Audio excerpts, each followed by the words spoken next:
Who won the day in the Falcons' first joint practice versus the Miami Dolphins?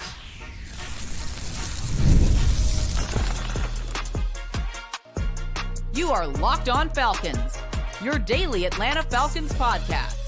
Part of the Locked On Podcast Network, your team every day. Everyone to another illustrious episode of the Locked On Falcons podcast, your daily Atlanta Falcons podcast, part of Locked On Sports Atlanta, your team every day. In today's episode is brought to you by LinkedIn Jobs. We're going to help you find the qualified candidates that you want to talk to faster. Post your job for free at linkedin.com/LockedOnNFL. That's linkedin.com/LockedOnNFL to post your job for free. Terms and conditions apply. So if you don't know me, I'm your very humble host, Aaron Freeman, aka Mr. Drew, aka Sirius Black. Been covering the Falcons for most of my guests' lifetime, formerly at FalcFans.com, RIP, and still going strong on this illustrious podcast. And I thank each one of you that is an everydayer that goes strong with me each and every day, because you tune into this podcast as your first listen each and every day. And if you want to become an everydayer, all you got to do is subscribe or follow for free on YouTube or wherever you listen to podcasts. So my guest is our favorite Zoomer that covers the Atlanta Falcons. He is Daniel Flick, covers them for Fan Nation over at SI.com. And today he was on hand, fortunately, had a couple of flight issues and delays and whatnot, had to get rerouted all across the continent. And he was able to land in Miami this morning and was able to get over to the Falcons Dolphins joint practices. We'll talk about the standouts. We'll talk about could anybody hang with Tyreek Hill in practice, as well as other notes. But Daniel, how you doing this evening? Maybe a little bit robotic with the audio. Hopefully it's good still. You know what, man? We're having fun out here. We are living the dream, and really fun afternoon and morning today in Miami Gardens, and just having fun with it, and having a lot of fun. So, Daniel, my first question is, who won the day? And be aware that the correct answer is the Falcons absolutely dominated the day and therefore are going to be the Super Bowl. So I give you the floor to respond. Yeah, that's a great question. I was kind of thinking about this earlier. I tend to think Miami won the first half and Atlanta won the second half. That is my take on it. I think the way that it worked, Atlanta came out of the gates really slow. And, part of that, and I mentioned this in my afternoon recap, Atlanta's flight got pushed back a little bit, arrived late to Miami by a few hours last night. I think they were a little bit slow coming out of the gates. And it was also, hot and muggy and a very, very new abnormal atmosphere for what Atlanta's worked in. So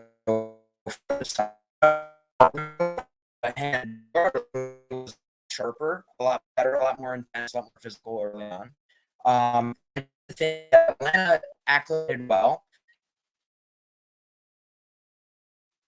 But it started for Atlanta's side, I think Penix and Cousins were particularly rocky. I thought after about one or two drives of 11 on 11, it got a lot better. And I thought it reached a point where Penix was throwing some real balls that weren't always rewarded. I thought Cousins threw a lot of really, really good balls, especially one-on-ones. He threw some really, really good passes, man. But it leveled off. And I thought Atlanta, early on, it looked like Tua could kind of throw it wherever, whenever he wanted to. There was not a lot of pressure. Atlanta's front adapted. I thought Jimmy Lake called a really good practice session, which sounds very funny to say, but still I think is relevant. And, I thought it was an all-around quality afternoon of work for Atlanta. A lot of lessons learned and overall productive. So again, I don't want to walk the line of saying each team won, but I do think there's a lot of positives for each side. But again, I think Miami won the first half pretty convincingly, and I think I'd say Atlanta probably around the last 45 minutes or so, which was red zone, which was 11 on 11. I thought Atlanta had the edge. So we'll see how the Wednesday morning session is. But I think for now, if you're Atlanta, very optimistic. Okay. Are there any other sort of big takeaways that you take away from day one besides the Falcons' sort of slow start and finishing strong? Yeah, I think, a lot of the questions that I've had with Atlanta's pass rush, I don't think they have the pieces to consistently create pressure with four. And so we've seen that a lot this summer where they've had to kind of put more bodies up front. But with that, they've been so heavy on rotations that there's an element of like, okay, if this guy's in, then, they'll run this or that. And I felt like today there was a really good balance of the way that they brought their pressure packages. And I thought that it was a very encouraging showing. I mean, Atlanta pressured Tua into some off script scrambles 2 or 3 times, had a couple of sacks as well. That part was all positive. And, I thought because again, the trade-off of if you're heavy up front is you're light out back. And the one thing, as I've asked a lot of guys about this so far, and the way that they've always framed it is we're trying to kind of show it in one light and then run it in another. And so there's a lot of moving parts up front. There's a lot of guys coming, a lot of guys dropping. And so it's interesting to watch. And I thought today, because again, you're not really sure how that'll work out. Atlanta got beat on one about 49 or 50-yard play where Tua threw a really good ball to Cheetah, Tyreek Hill. Had Mike Hughes beat by a few steps, which a lot of people on Twitter were just thrilled with. But apart from that one play, it was not a lot of explosives. And so I think for the Falcons, again, I think Tyreek will, I think you'll sleep fine if he's only catching one of those a game. It's not ideal, obviously, but he's going to get his, right? And so it looks like we'll chat about that more later. But I thought for Atlanta, again, if you're going to go heavy up front, I'm very curious to see how it works out back. And I think that today it worked out just fine. And the pressure that Atlanta created up front was very impressive. And I think a very, very strong spot to work from. Okay. Well, we'll continue the conversation about how the Falcons dealt with Tyreek Hill as well. That will allow us to maybe get into a conversation, pick Daniel's brain on the current state of the CB2 battle between Mike Hughes and Clark Phillips. And we'll break that down as we continue today's Locked On Falcons.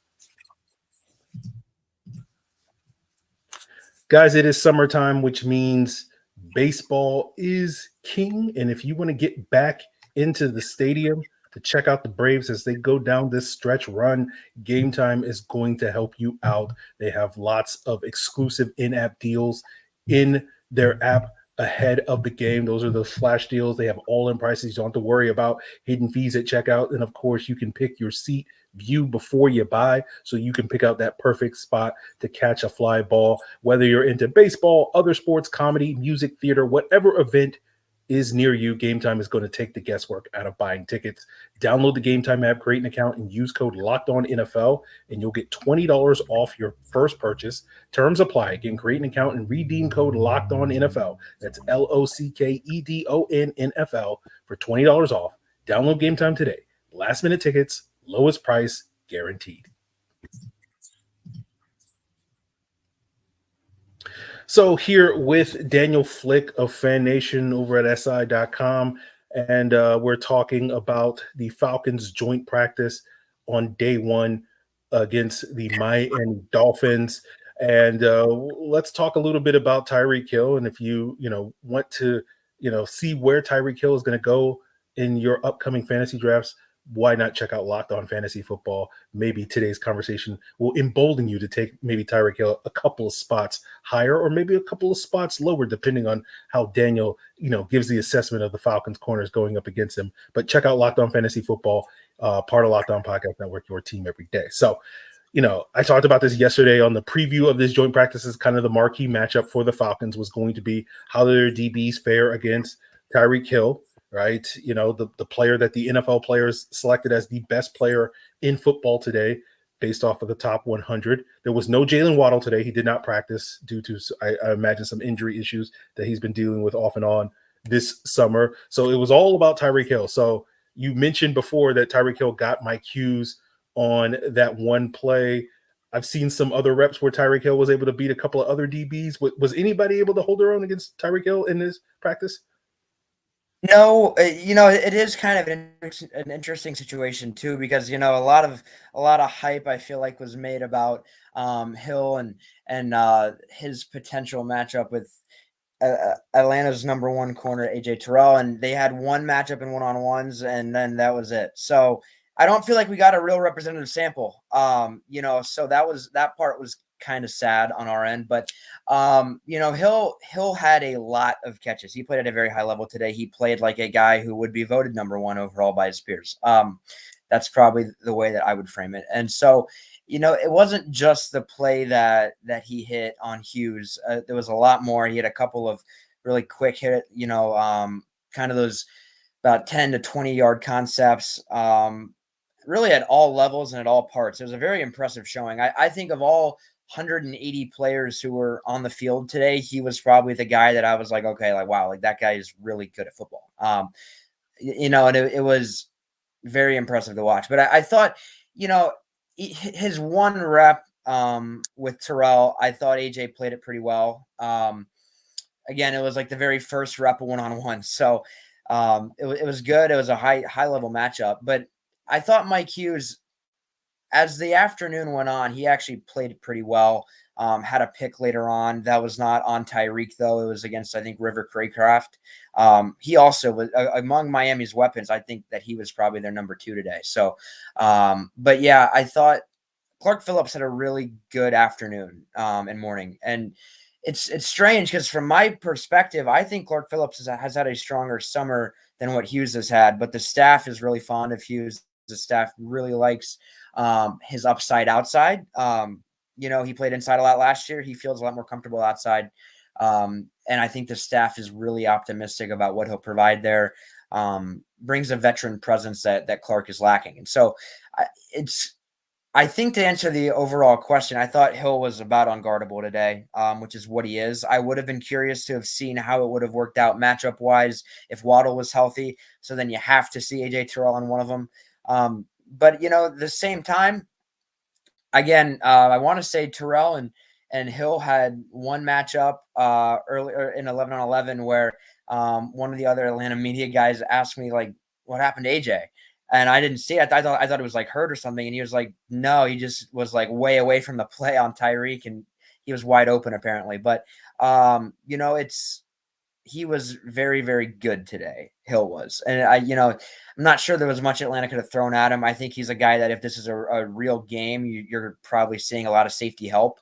But apart from Hill, Atlanta's pass defense, kind of like the way it was for the whole team overall, improved as the afternoon went on. I do think a lot of that, though, was because of how much pressure Atlanta brought and the way there was a couple of times where I don't think Tua had enough time to really work through his reads. And his one pick happened because the Falcons brought pressure from his blind side, and he had to roll left, throw prematurely, had to kind of choose a spot, and it was not the right spot. So it was a very interesting afternoon from that front. And I think the Falcons, if you're going to, again, as I kind of said earlier, if you're planning on running a heavier front, you're going to you have to get home. And, for the latter half of the practice today, they were able to. So that helped the secondary quite a bit. As far as actual play, a little hit or miss, but all in all, I think an okay afternoon and morning and one that I'll be curious to see how it works out tomorrow. Yeah. I asked the Hill question because you're going to fail guarding Tyreek Hill, but it's just like you have to kind of grade it on a curve. Like you're going to lose these reps, but how badly do you lose is really the question. And of course, Mike Hughes, or doesn't matter who you put at corner. Tyreek Hill running a 50-yard go ball is like no one's going to be able to keep pace with him. But I want you to elaborate a little bit more on the Mike Hughes versus Clark Phillips battle. As you mentioned earlier, you feel like Clark Phillips has had the better summer between those two in camp. But I'm just curious, what do you sort of read into why? Like I have my own personal opinion. I think a lot of it is based off of trusting a guy to tackle, playing with the expectation with the Falcons going to play a lot of zone coverage this year, which is going to concede a lot of short gains. And in order to make that work, you have to be able to tackle reliably. And I think that's probably the big difference between why the coaching staff has a little bit more confidence in Mike Hughes than they have in Clark Phillips. But I'm curious, from your perspective, what do you think is the reason why this coaching staff seems to prefer Mike Hughes over Clark Phillips at this point? Okay, well, we'll see if we can get Daniel back to answer that question. But on that note, that's a great segue for us to get into the latter portion of the podcast. And we'll see if we can get Daniel back for that segment. His Wi Fi will work out part of the problem of doing these things live. But in a moment, we'll bring Daniel back. But before we get there, we will tell you about our proud sponsor, LinkedIn.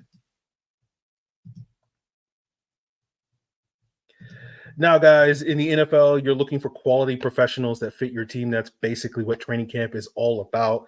And the same is true for your small business. That's why you have to check out LinkedIn Jobs. They have the tools to help you find the right professionals for your team faster and for free. LinkedIn isn't just any old job board. They're going to help you hire professionals that you can't find anywhere else, even those who aren't actively searching for a new job, but might be open for that perfect role. In any given month, over 70% of LinkedIn users don't visit other leading job sites. So if you're not looking on LinkedIn, you're looking in the wrong place.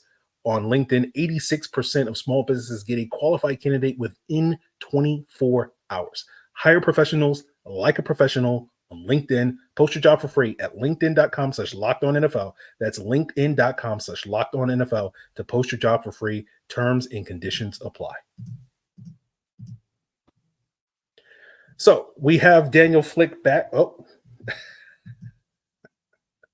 I thought we had Daniel Flick back, but we'll see if we can get him back on this front. But what I wanted to ask Daniel was about some of the other odds and ends. He mentioned sort of before with Kirk Cousins and Michael Penix getting off to a slow start, those guys picking up, some of the other players that, based off of the various reports, were able to sort of stand out were Lorenzo Carter. And I was very curious to hear Daniel's thoughts on that. I saw not only Falcons people, but also Dolphins people sort of commenting that Lorenzo Carter was one of the standout players. Daniel, are we back now? Are we back? Are we good? We are back. Okay. We are all good. Yes. Okay. So I wanted to ask you a little bit about Lorenzo Carter. From what I hear, he had a pretty good day of practice, being able to get some of that pressure on Tua to cause some of those disruptions that you were talking about earlier. Is that fair? Yeah, he was pretty decent. And again, the other part of it with Lorenzo too, he's been primarily an interesting player so far this summer. I think it'll be interesting to see. Again, when you're in more of the regular settings and you have to create pressure with 4 and you're trying to drop and all of that, things will be very interesting to see how that plays out. Lorenzo, he did have a few pressures today. He got home a little bit. It wasn't like a dominating showing, I would say. I think that idea might be a touch overblown. There was not a pass rusher on the field from Atlanta's side who I thought was incredible. I think really for me, the main standouts I had on a pass rushing perspective, Atlanta brought a lot of corner blitzes, a few safety blitzes as well that pressured Tua. That I think was important. But again, I think up front there was a couple of blown assignments. It looked like from Miami's point of view.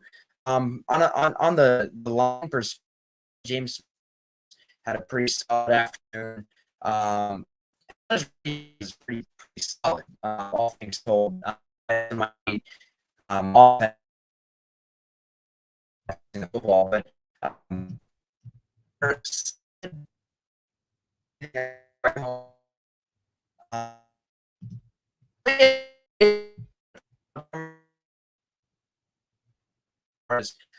what he's very steady player. There's a reason why he is started.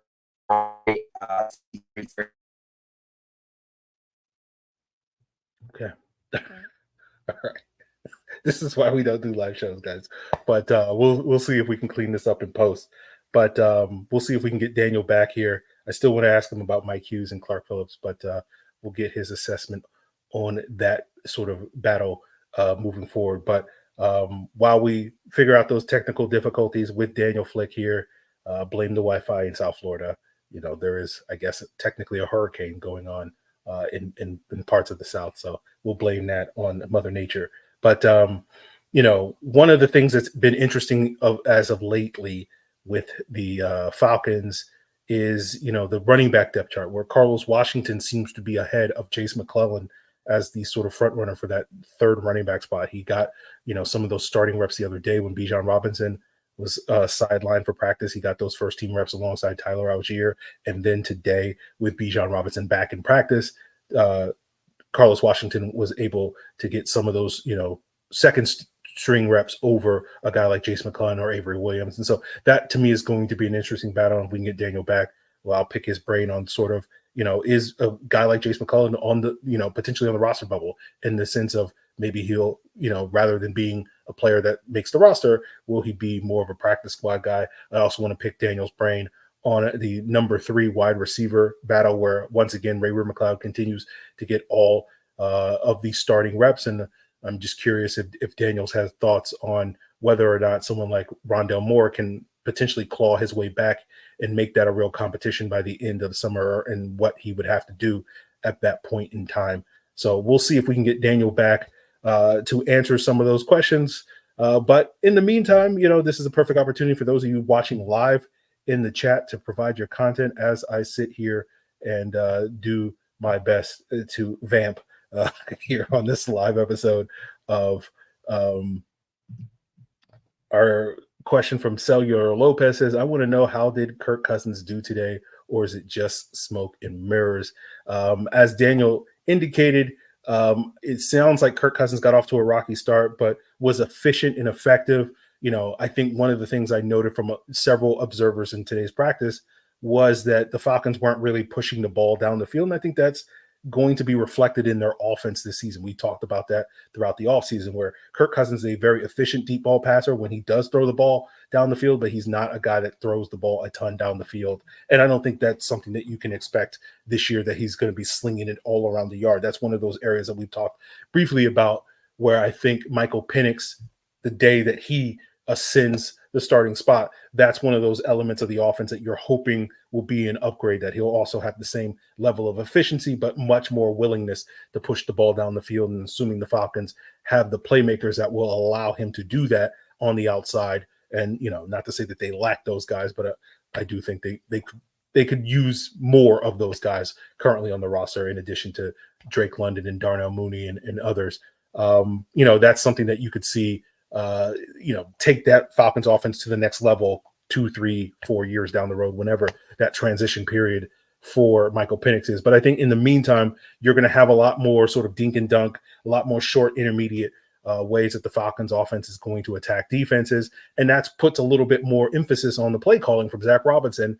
And I think you're going to see him try to stretch defenses horizontally, have a lot of crossing routes, in breakers, those types of things, target the flats and whatnot, get the ball out quickly as ways to sort of facilitate that. And we'll see if the Falcons can, be effective stringing together long drives. I think back to that 2012 offense that was like, I think 25th in explosive plays that year, but was like top 5 or top 10 in scoring that year. And that the main reason was because they were able to put together long drives. And the big reason why they were able to do that was because of the playmakers they had with Julio Jones, with Roddy White, with Tony Gonzalez in that positions. And they could just basically go out there and just win matchups and be able to matriculate the ball down the field. I don't think the Falcons have that level of talent. Again, Drake London, Kyle Pitts are very talented individuals, but like that third guy, I don't think Darnell Mooney's on, if Kyle's Tony Gonzalez, if Drake is Roddy White, there's no Julio Jones, or if Drake London is Julio Jones, there's no Roddy White on this team. And so, that's where I think Zach Robinson's play calling is going to have to make up the difference if the Falcons going to be that type of high efficiency offense, being able to dink and dunk the ball down the field. So those are sort of my thoughts on that. And ATL Jet Jones asks, I think Avery will be the returner and they let Ray-Ray play wide receiver. Yeah, I do think the fact if Ray-Ray does wind up being the number 3 wide receiver, and depending on how much the Falcons use those 3 wide receiver sets, which they will probably use it more than they did last year, although I'm not as convinced as other people that it's going to be like their, it's probably going to be their main, formation, in the sense of like it's more than 50% of the snaps. But like, I don't know if we're going to get that high on that number. And so, yeah, I could definitely see the Falcons asking Avery Williams to take a larger role in the return game with because of Ray-Ray McCloud playing a lot more offensive snaps. That was a big issue last year, where at the beginning of the season, when D. Alford was the nickel corner, Mike Hughes was the punt returner. And then when they made the switch to D. Alford around the middle of the season, that's around the time where they made the switch for Mike Hughes to be the main nickel corner. I think a lot of that was tied to worrying about fatigue and wearing down D. Alford in terms of doing double duty. So I'll be curious to see if Raheem and this new coaching staff with Marquise Williams being retained, will they have a similar or different philosophy when it comes to, having these guys on a pitch count, and Ray-Ray McCloud may be one of those guys. So I do think Avery Williams will be a part of the return team, even if he's not necessarily listed on the unofficial depth chart for, the punt return role or whatever.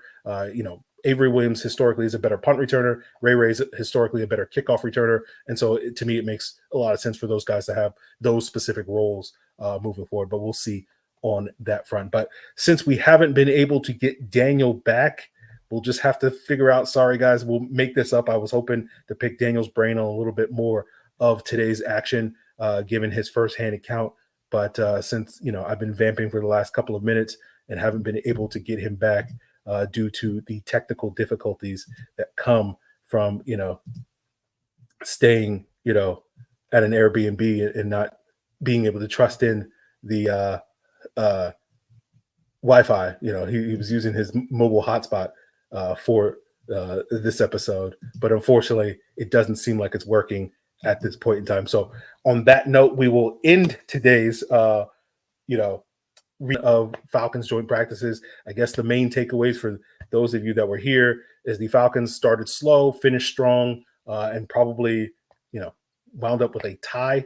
I guess you could say, probably would ask Daniel who had the ball last, right? Because I know both teams in the 2-minute drill at the end of practice settled for field goals. And so to me, if the Falcons had the second field goal, we'll call that, a game-winning field goal from Younghoe Koo. If we're, using this practice to simulate a game, like it's a real game, like Miami gets out to an early lead, the Falcons come back and march down the field and hit the game winner from Younghoe Koo at the end of the game to determine who won this practice. But, Tyreek Hill gave them problems, but the Falcons defense did a good job getting steady pressure with their pressures, according to Daniel Flick. So we'll see what they do on day 2. We'll see if we get Jalen Waddle in practice. We're not going to get, I don't think, Odell Beckham unless he gets cleared from the PUP list. So, it will be the Tyreek Hill show, I guess, presumably, and that will be the measuring stick that we'll have for these Falcons defensive backs moving forward. And we'll see sort of who else stands out in practice on tomorrow's episode. So make sure you continue to make Locked On Falcons your first listen. All you got to do is subscribe or follow for free on YouTube or wherever you listen to podcasts. For your second listen, check out the Locked On Fantasy Football podcast, free and available as well, all over YouTube and wherever you get your podcasts. And check out the Locked On Sports Atlanta shows to get you guys geared up for what's going on with the Hawks, the Braves, the Bulldogs, and other Georgia sports teams. It's all part of the Locked On Podcast Network, your team every day.